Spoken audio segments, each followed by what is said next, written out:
Seguimos en Frecuencia Animal y es el momento de darle paso al encuentro de jurisprudencia porque está en comunicación con nosotros Mauricio Trigo, él es abogado en la causa Rubio. Muchísimas gracias, Mauricio, por tu tiempo y bueno, por permitirnos que podamos mantener esta charla con vos. Buenas noches. Hola, buenas noches, ¿cómo están? Mucho Muy gusto. bien. Muy bien, Mauricio. Bueno, contanos cómo viene el tema. En principio, nosotros queremos saber cómo ha sido el contacto, cómo te contactaron a vos para que hayas asumido, ¿no? Las riendas de esta gestión nada fácil, entiendo, de ser el abogado en la causa Rubio. Porque tenemos entendido, Mauricio, que en un principio estuvo Achuelo, puede ser Roberto Achuelo en la causa, fue el que inició.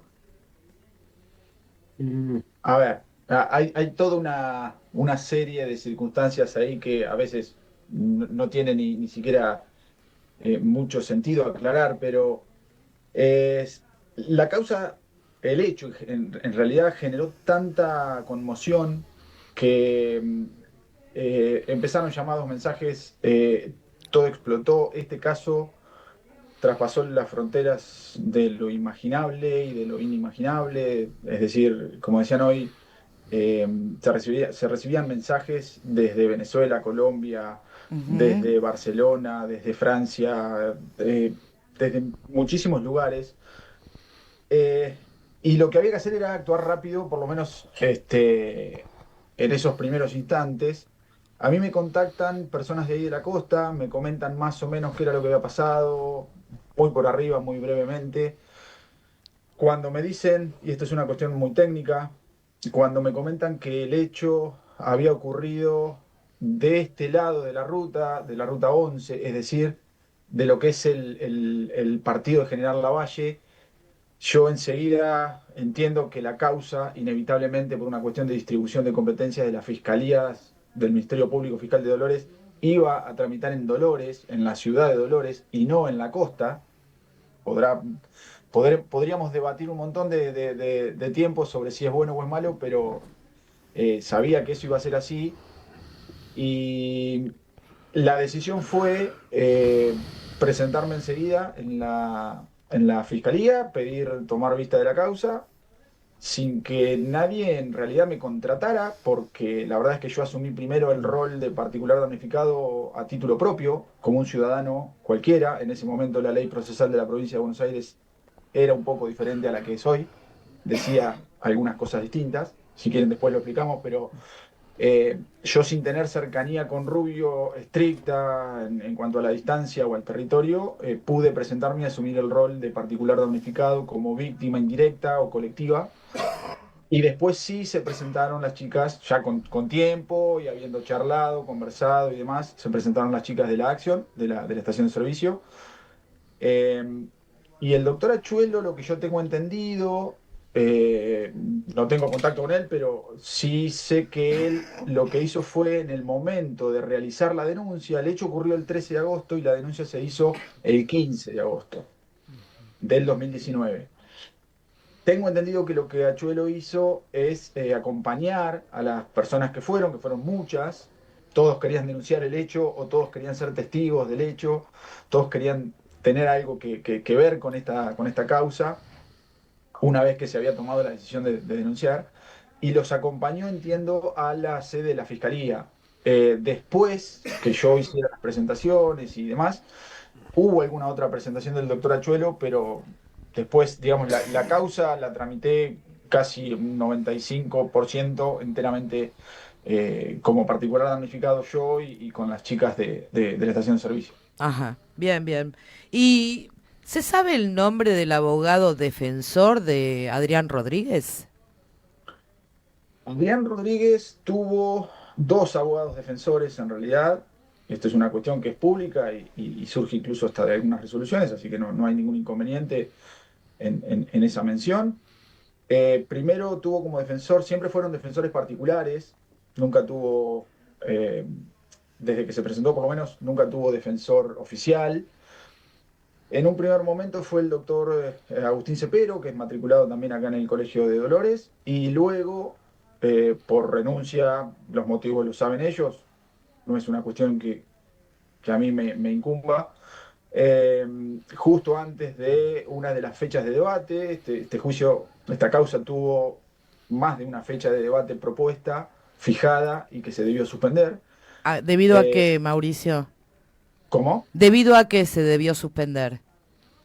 En un primer momento, una primera fecha fue por una cuestión estrictamente técnica del juzgado y logística del juzgado. Después fue por la renuncia del primer defensor.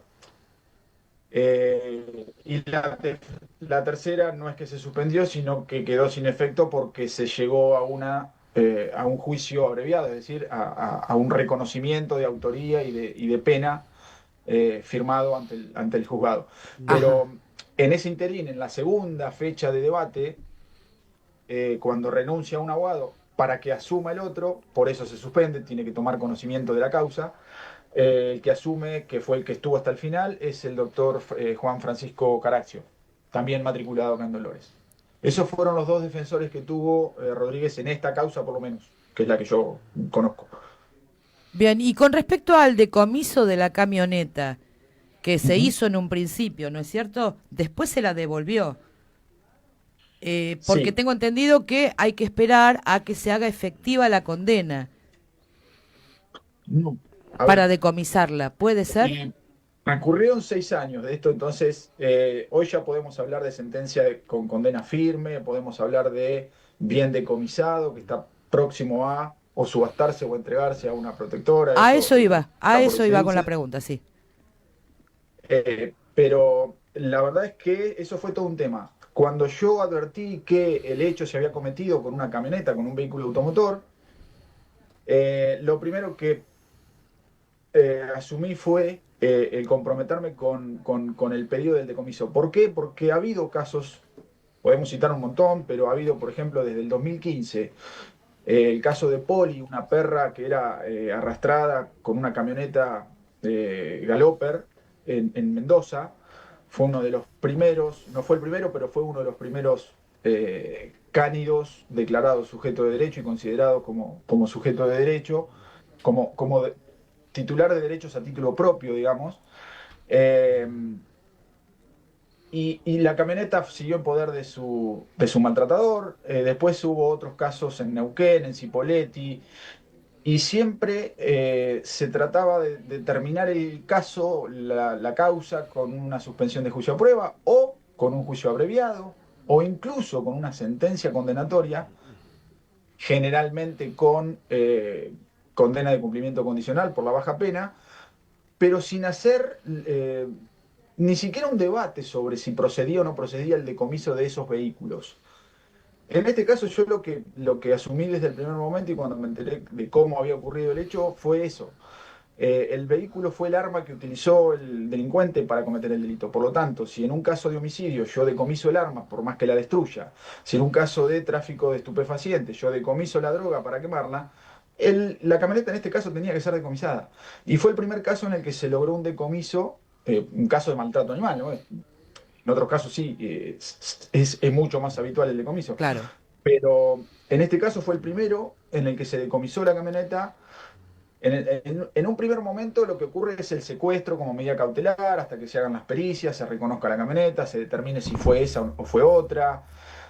Luego sí viene la etapa en la que la persona puede pedir, generalmente se hace, puede pedir que se le devuelva la camioneta, a veces se le entrega, se le restituye en forma provisoria hasta que termine el juicio, en otras se le deniega.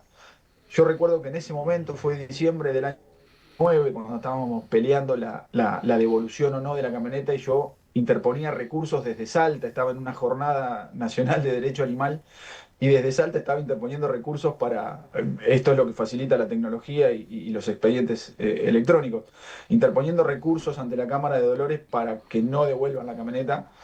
Lo cierto es que, bueno, por diferentes cuestiones técnicas y procesales, la camioneta terminó siendo devuelta por el Ministerio Público, en ese momento en forma provisoria, hasta que la condena quedó firme.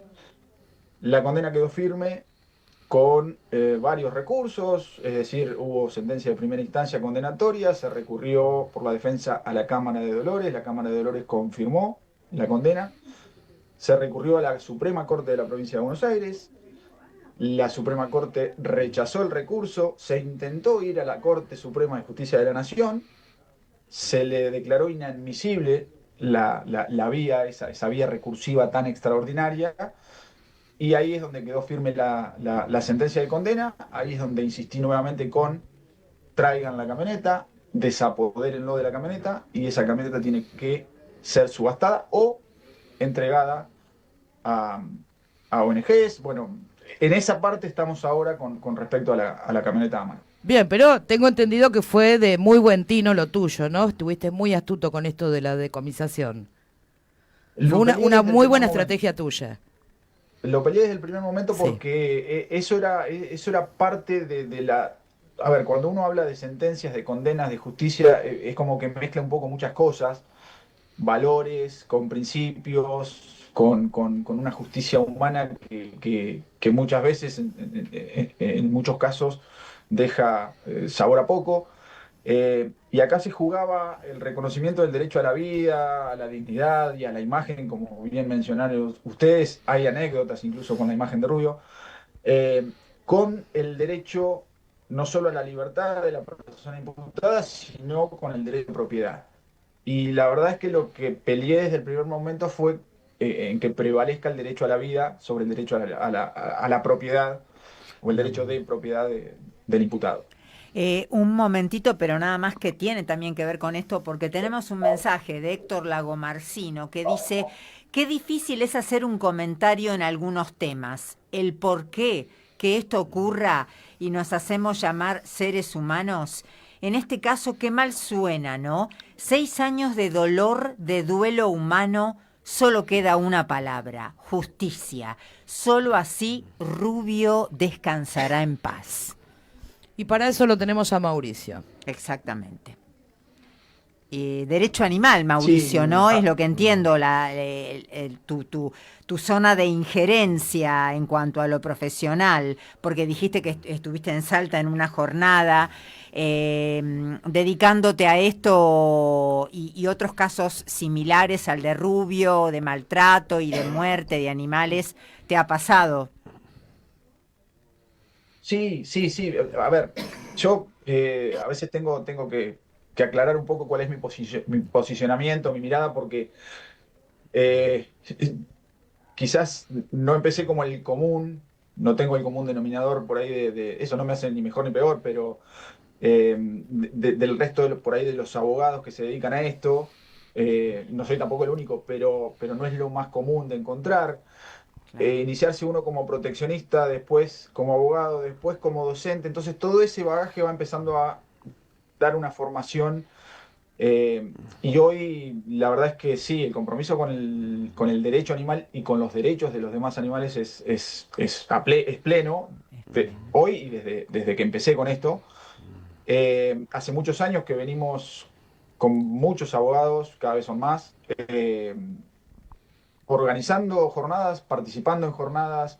La semana pasada, de lunes a miércoles, estuve en Capital en una capacitación que vino a dar gente de la Universidad de Cambridge, del Centro de Derechos Animales de la Universidad de Cambridge. Uh-huh. La verdad es que siempre uno está tratando de aprender, o por lo menos es mi caso, tratando de aprender, tratando de mejorar, tratando de cambiar las cosas que uno mismo tiene para cambiar, desde lo lingüístico, desde la mirada, desde a qué animales se incluye. Digo, yo incluyo a todos, pero no siempre se incluye a todos los animales en esa protección o en ese reconocimiento de derechos. La verdad es que el derecho animal, como rama del derecho, como rama jurídica, es para mí, siempre lo digo, la más transversal de todas. Quizá puede sonar a muy fuerte, puede sonar raro, pero es la más transversal, es más transversal incluso que el derecho ambiental. No es sinónimo derecho animal de derecho ambiental. El derecho ambiental, mientras haya suficientes individuos de una especie, el derecho ambiental hasta quizá simpatiza con la caza, por ejemplo, por poner simplemente un ejemplo.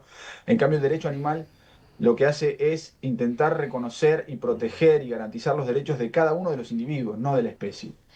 Es apasionante y el derecho animal cada vez que nos metemos en ese derecho animal como rama jurídica y viendo a los animales a los ojos, la verdad es que es como a veces vernos en un espejo y al ser humano muchas veces ese espejo le devuelve una imagen que no es la que quiere ver. Entonces por eso también hay resistencias, hay conflictos con uno mismo al principio, hasta que después esos conflictos se solucionan o se resuelven. Y así se va caminando. Hoy tenemos, la verdad es que muchísimo camino recorrido, mucho más por recorrer, obviamente, hay muchos cambios para pedir, para exigir, para hacer. La jurisprudencia ha ayudado un montón, ha sido constante el crecimiento desde el ámbito jurisprudencial. Hoy podemos decir que en Argentina tenemos una rama autónoma de derecho animal dentro del derecho positivo. Claro, Marcelo, Mauricio, perdón, está con nosotros el doctor Diego Marino. Diego forma parte del equipo, es abogado y también ama los animales, tiene su costado proteccionista. Diego. Y te quiero hacer una pregunta. Quería hacerte una pregunta, Mauricio. Realmente la sentencia, por supuesto que marca un antes y un después respecto a lo que teníamos en ese momento con los animales, ¿no? Pero la pregunta es más que todo técnica. En vez de apelar la sentencia, ¿ustedes no se plantearon la posibilidad, por ejemplo, de, como particular damnificado, oponerse al juicio abreviado y que se celebre un juicio común, o fue una técnica digamos, algo que ustedes lo pensaron de esa manera porque estaban de acuerdo con la pena? Pregunto porque más allá que quizá no se hubiera conseguido otra pena distinta, nos hubiera gustado que hubiera habido un juicio común y no un juicio abreviado, ¿no? No sé qué pensás de este tema.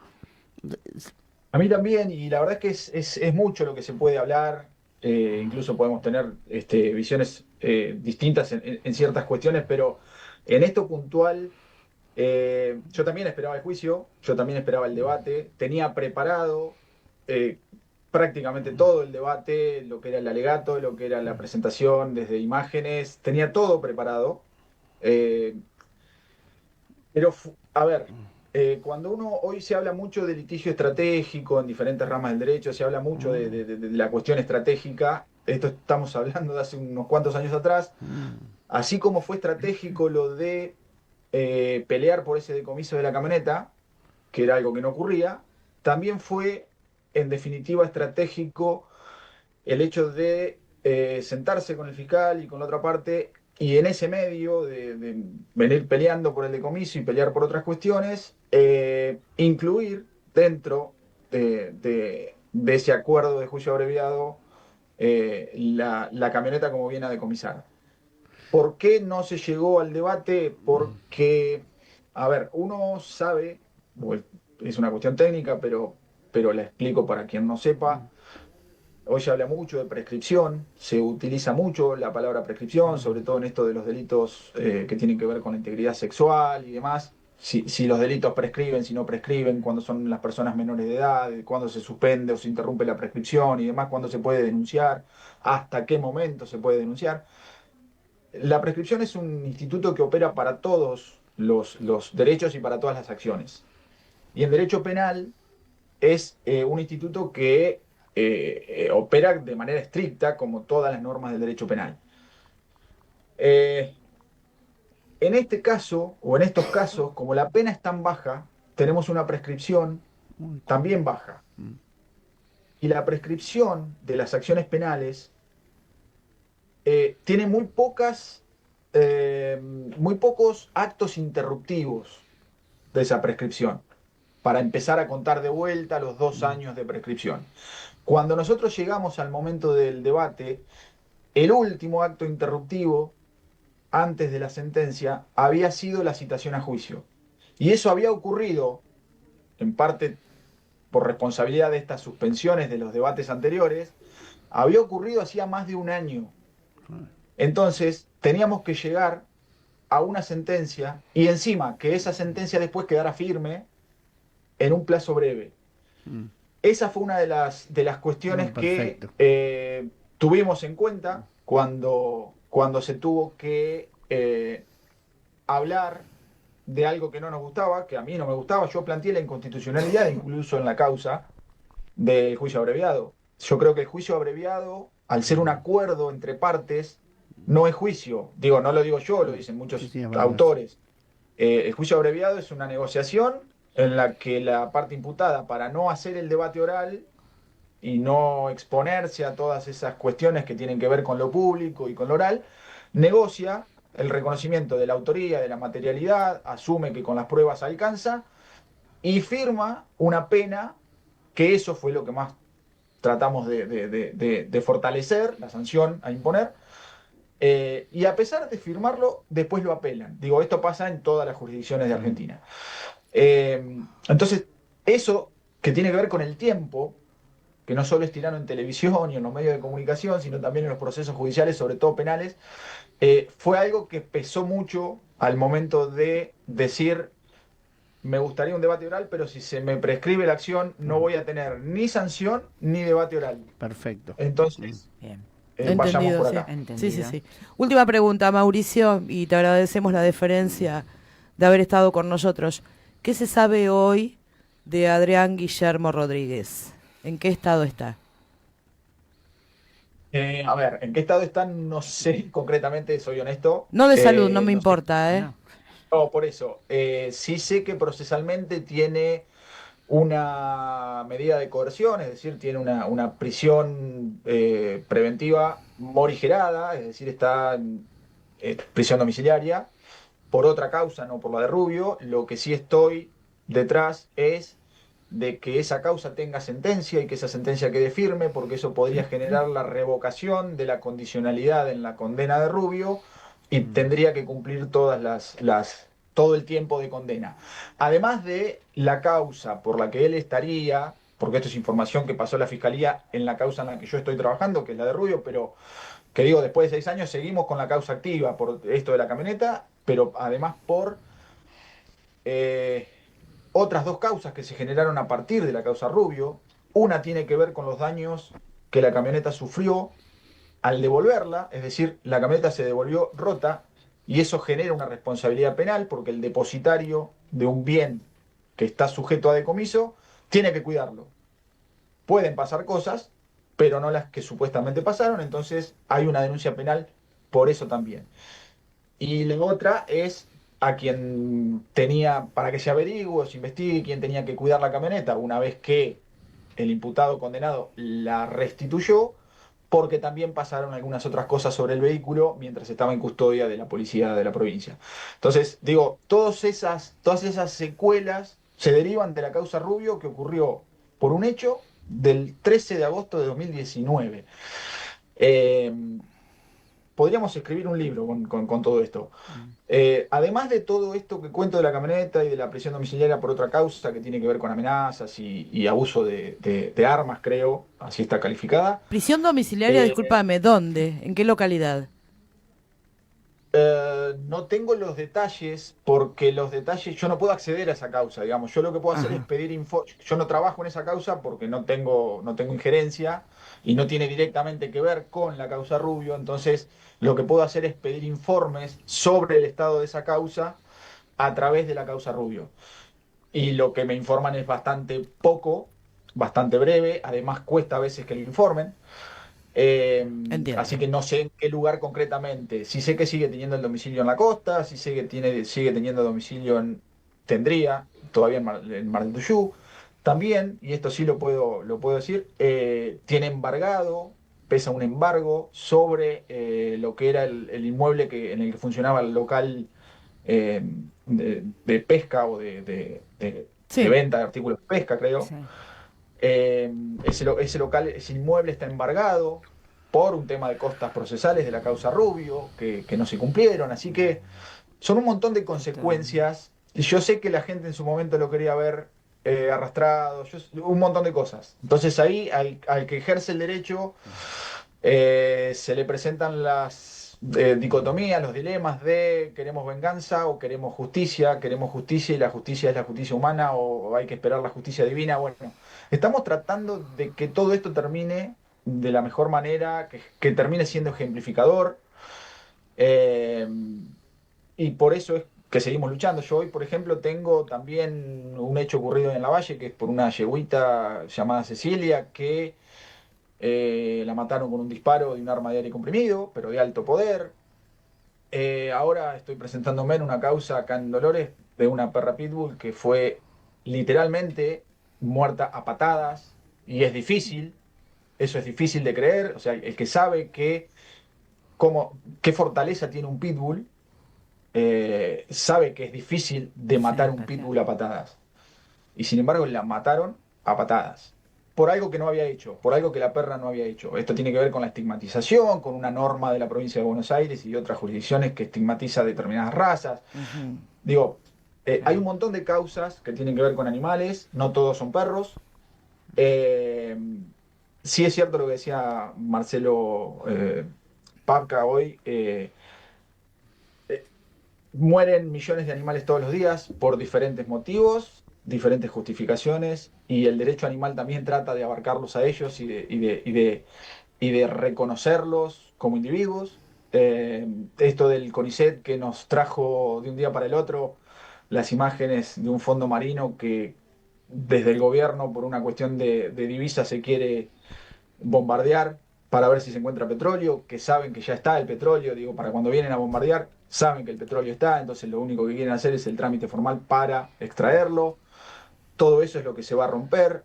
Cuando nos preguntamos por qué las ballenas aparecen encalladas en la provincia de Buenos Aires, en distintos Ujú. lugares, y 3 en una semana, preguntémonos si no están desviando sus rutas migratorias por el alimento que se les saca con la pesca, o también por el bombardeo que afecta sus ecos, Sí. sus sistemas de ecolocalización. Digo, todo eso es lo que trabaja el derecho animal. En todo eso estamos constantemente trabajando, sin descuidar las otras ramas del derecho, porque uno, la verdad que hoy con el derecho animal, yo no lo ejerzo para vivir. No, Digo, claro. lo ejerzo por compromiso, no lo ejerzo para vivir. Claro, claro. Eh, y no me quiero ir sin decir dos cositas sobre algo que se mencionó hoy. Yo estuve escuchando, no digo todo, pero gran parte del programa, cuando debatían el tema de Yamenki, Mundo Marino y las ordenanzas, si están vigentes o no. Hay una ordenanza que está vigente desde el año 2006, que es la 2904, en la que no se prohíben los circos solamente, sino los espectáculos circenses. Y lo que se hace dentro del mundo marino es un espectáculo circense Claro, con animales. Que no lo exactamente. hayan tenido en cuenta en su momento, cuando sancionaron la ordenanza, es una cuestión que podrán debatir en otro momento. Pero esa ordenanza se debería estar aplicando a la empresa Mundo Marino. Que dicho sea de paso, además de tener una fundación como fachada, es una sociedad anónima. O sea, es una sociedad comercial que se dedica a la explotación de los Claro. animales. Como No me colofón quiero, buenísimo, Sí, Mauricio. la verdad que sí. Es así. Bueno, no quiero entrar mucho en ese tema porque tenemos también para largo. Hay un amparo que está tramitando en plena etapa ahora. Si se quiere, podemos empezar la etapa de prueba, y que estamos pidiendo la liberación de ese individuo. Pero digo, hay mucho para hablar de todo lo que tiene que ver con la explotación, la exhibición de los animales. Y vamos a tener la oportunidad de charlarlo con vos también. así es, Mauricio, muchísimas gracias. La verdad que da para un nuevo encuentro con todo esto. Gracias por tanto que nos aportaste y todo lo que pudimos aprender e incorporar en este ratito. Muchísimas gracias. Gracias a ustedes por el espacio, por tocar estos temas que necesitan la visibilización.